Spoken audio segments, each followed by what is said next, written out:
اللہ تعالیٰ کا ذکر کرنا نہایت آسان ہے۔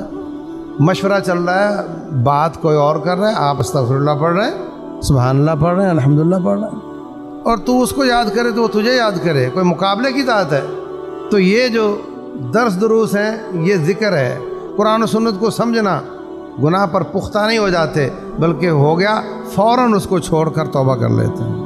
اسلامک اسکالر مفتی محمد یوسف تیبی حافظہ اللہ تعالی، فاضل مدینہ یونیورسٹی۔ رسول اللہ صلی اللہ علیہ وسلم نے ایک دن ساتھیوں سے پوچھا، ابو الدرداء رضی اللہ تعالیٰ عنہ راوی ہیں، کہتے ہیں کہ انہوں نے پوچھا کہ ساتھیوں، میں آپ کو کوئی ایسی بات نہ بتا دوں، ایسا کام نہ بتا دوں جو ساری نیکیوں سے زیادہ افضل ہو، جتنی نیکیاں آپ کرتے ہیں سب سے زیادہ افضل ہو؟ جی آپ ضرور بتائیں۔ اور وہ تمہارے مالک رب ذوالجلال کے نزدیک سارے کاموں سے زیادہ پاکیزہ ہو؟ جی ظاہر قسمت، آپ ضرور بتائیں۔ اچھا، میں آپ کو ایک ایسا کام نہ بتا دوں جس کے کرنے سے سب سے زیادہ آپ کے درجات بلند ہو جائیں؟ جی حضرت، جی بالکل بتائیے۔ کیا میں ایسا کام نہ بتا دوں کہ ایک شخص سونا اور چاندی غریبوں میں بانٹ رہا ہو اور تم وہ کام کر رہے ہو جو میں بتانے جا رہا ہوں، اور تمہارا وہ کام سونا چاندی بانٹنے سے بھی زیادہ افضل ہو؟ جی بالکل حضرت، آپ ضرور بتائیے کیا وہ کام ہے، اتنا اچھا کام وہ کون سا ہو سکتا ہے؟ کیا میں آپ کو ایسا کام نہ بتا دوں کہ جو جہاد فی سبیل اللہ سے بھی افضل ہو؟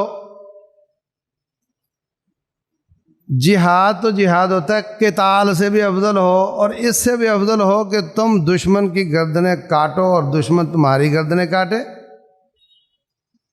وہ کام نہ بتا دوں؟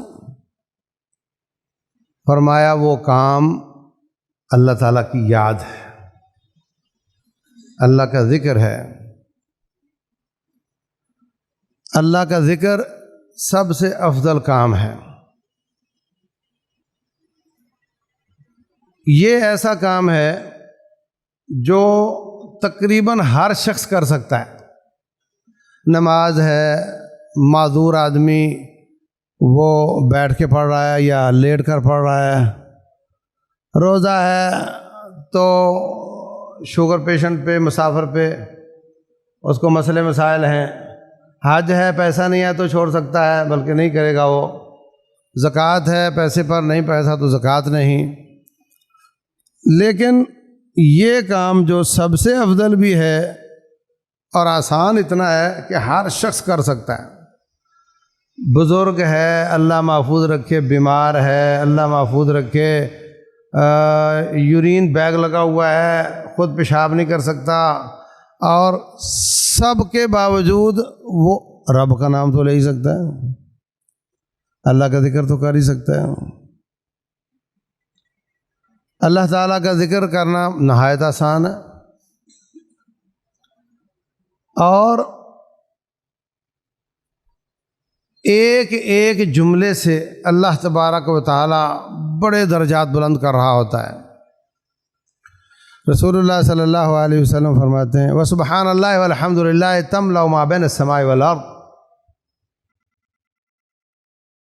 سبحان اللہ، الحمدللہ کہنے سے زمین آسمان کا خلا نیکیوں سے بھر جاتا ہے۔ کتنا وقت لگتا ہے اس پر؟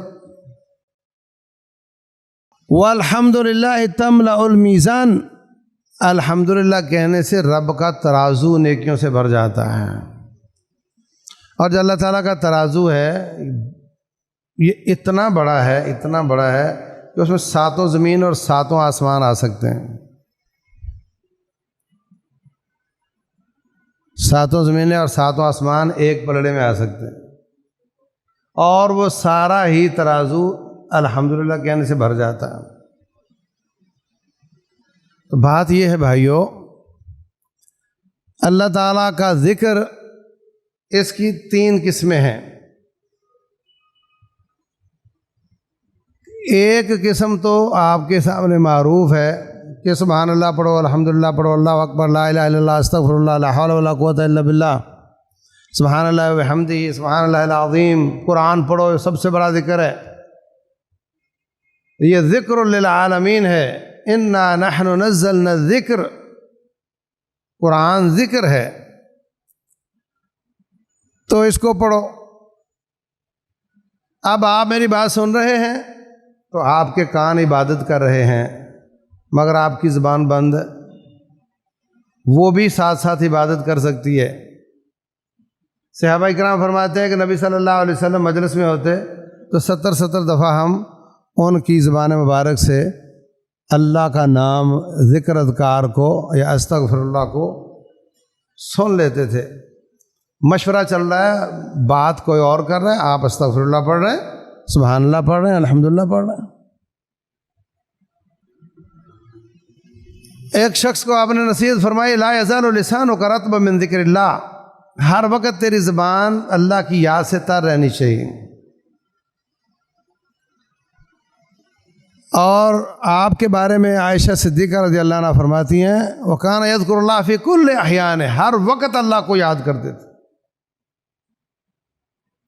اور جب پیشاب کرنے جاتے تو ظاہر سی بات ہے وہاں تو ذکر نہیں ہو سکتا، باہر نکل کر کہتے غفرانک، کیا مطلب؟ سوری یا اللہ، وہ تھوڑا سا وقت تھا اس میں تجھے یاد نہیں کر سکا، سوری۔ غفرانک کا معنی سوری۔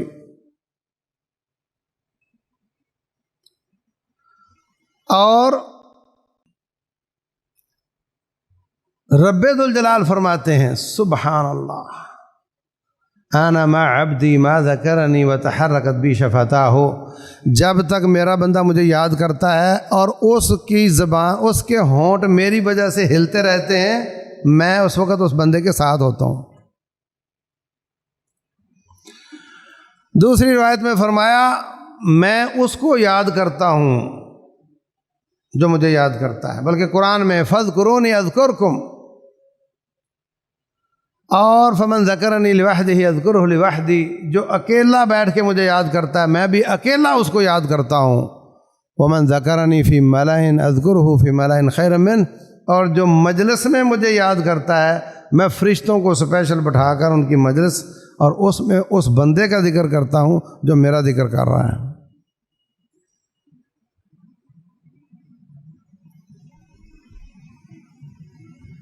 کیا ناچیز بندہ ہے، نکما، کمزور، اور وہ کائنات کا رب ہے، اور تو اس کو یاد کرے تو وہ تجھے یاد کرے، کوئی مقابلے کی ذات ہے؟ ہمیں تو کوئی تھانے دار یاد کر لے تو بڑی بات ہے، ہمیں تو کوئی گورنر یاد کر لے تو بڑی بات ہے، کائنات کا رب ہمیں یاد کرے، اس لیے کہ ہم اس کو یاد کرتے ہیں۔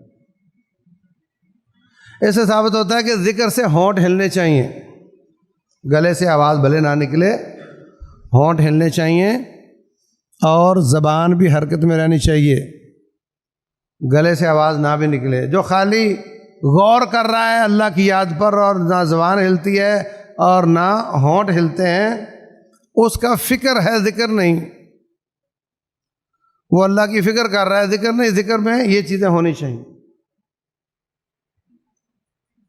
دوسری قسم ہے اللہ تعالیٰ کے ذکر کی، کتاب و سنت سارا رب کا ذکر ہے، اور اس کو سمجھنا اور اس پر عمل کرنا یہ اللہ کا ذکر ہے۔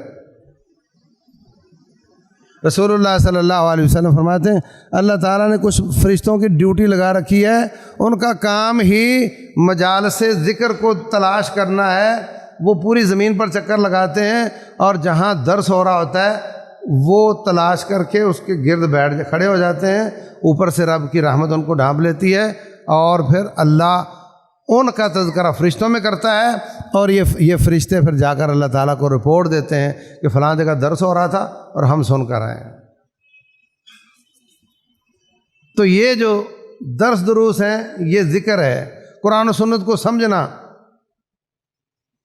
جو طالب علم پڑھتا ہے وہ ذکر ہے۔ انا نحن نزلنا الذکر، ہم نے قرآن اور سنت کو نازل کیا ہے، ہم ہی اس کی حفاظت کرنے والے ہیں۔ تو جو کتاب و سنت کا علم حاصل کرتا ہے وہ دراصل اللہ کو یاد کر رہا ہوتا ہے۔ تیسری قسم ہے کہ نہ زبان سے سبحان اللہ وغیرہ کہا اور نہ کتاب و سنت کا علم سیکھا، لیکن جب گناہ ہو گیا تو اللہ کا تصور آیا اس کو،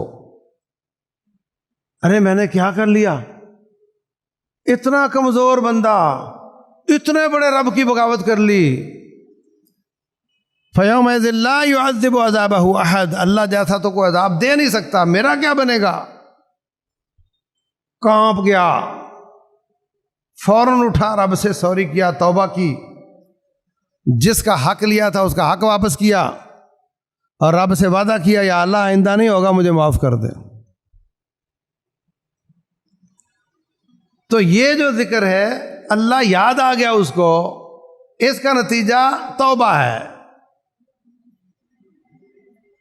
اس کا تذکرہ اللہ تعالیٰ فرماتے ہیں والذین اذا فعلوا فاحشۃ او ظلموا انفسهم ذکروا اللہ فاستغفروا لذنوبهم، وہ لوگ جو کبھی گناہ ہو جائے تو ان کو رب یاد آ جاتا ہے، رب کی پکڑ، رب کے عذاب، اور وہ فوراً رب کے سامنے جھک کر اپنے گناہ سے توبہ کر لیتے ہیں۔ وَمَن يَغْفِرُ الذُّنُوبَ إِلَّا اللَّهُ، اللہ کے سوا گناہ کون معاف کر سکتا ہے؟ وَلَمْ يُصِرُّوا عَلَىٰ مَا فَعَلُوا وَهُمْ يَعْلَمُونَ، جانتے بوجھتے وہ اپنے گناہ پر اصرار نہیں کرتے، ہمیشگی نہیں کرتے، گناہ پر پختہ نہیں ہو جاتے، بلکہ ہو گیا فوراً اس کو چھوڑ کر توبہ کر لیتے ہیں۔ یہ تین قسم کے ذکر ہیں، ہمیں تینوں ہی کرنی چاہیے۔ ہمیں اپنی زبان کے ساتھ اللہ کو یاد بھی کرنا چاہیے، ہمیں کتاب و سنت کا علم بھی حاصل کرنا چاہیے، اور ہمیں اللہ کی پکڑ، اللہ کی نگرانی کا تصور لا کر اپنے گناہوں سے فوراً توبہ بھی کرنی چاہیے۔ اللہ تبارک و تعالی عمل کی توفیق دے۔ وما علینا الا البلاغ المبین۔